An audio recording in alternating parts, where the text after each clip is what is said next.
আসসালামু আলাইকুম ভিউয়ার্স, আশা করি সবাই ভালো আছে। আজকে আমি মাছের কাবাব তৈরি করে দেখাবো। এই মাছের কাবাবটি তৈরি করার জন্য আমি এখানে রুই মাছ নিয়েছি। এই রুই মাছটা আমি ভালোভাবে পানি দিয়ে ধুয়ে নিয়েছি। ধুয়ে নেওয়ার পরে আমি এখানে পরিমাণ মতো পানি দিয়েছি সিদ্ধ হওয়ার জন্য। এই মাছের ভিতরে আমি কিছু বাটা মশলা দিয়েছি, আদা বাটা, রসুন বাটা, জিরা বাটা এবং সামান্য একটু লবণ দিয়ে মাছটাকে সিদ্ধ করে নিয়েছি। এর মধ্যে আমি সামান্য পরিমাণে হলুদের গুঁড়াও দিয়েছি।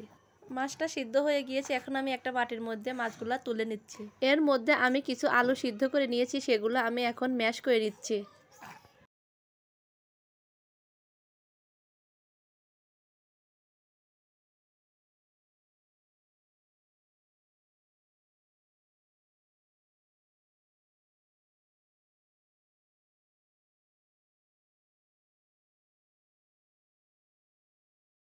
এই তো দেখতে দেখতে কিন্তু আমার মাছগুলার কাটা বাছা হয়ে গিয়েছে। এখন আমি আগে থেকে ম্যাশ করে রাখা আলুগুলা মাছের মধ্যে দিয়ে দিব।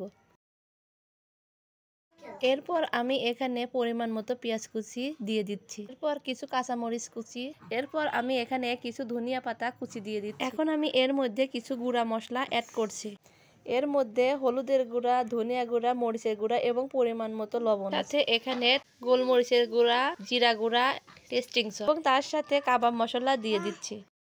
তার সাথে আমি এখানে পরিমাণ মতো সয়া সস এবং টমেটো কেচাপ দিয়ে দিচ্ছি। এটাকে মাখানোর পরে একটু টাইট হওয়ার জন্য আটা দিয়ে দিচ্ছি।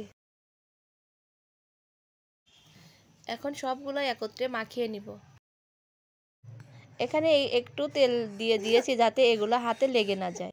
তো দেখতেই পাচ্ছেন আমার মাখানো হয়ে গিয়েছে। এখন আমি এগুলা কাবাবের শেপে বানিয়ে নিব। তো এভাবে কিন্তু একে একে আমি সবগুলোই বানিয়ে নিয়েছি। এখন আমি এগুলা ডুবো তেলে ভেজে নেব। তো ভেজে নেওয়ার জন্য আমি চুলায় একটা ফ্রাই প্যান বসিয়ে দিয়েছিলাম, এখানে তেল দিয়েছি, তেলটা গরম হয়ে এসেছে, এখন আমি ভেজে নিচ্ছি।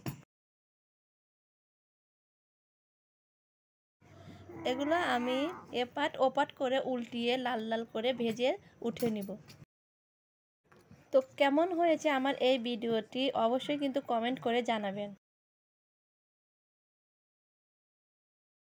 আজকের জন্যই এতটুকুই। সবাই ভালো থাকবেন, সুস্থ থাকবেন। আল্লাহ হাফেজ।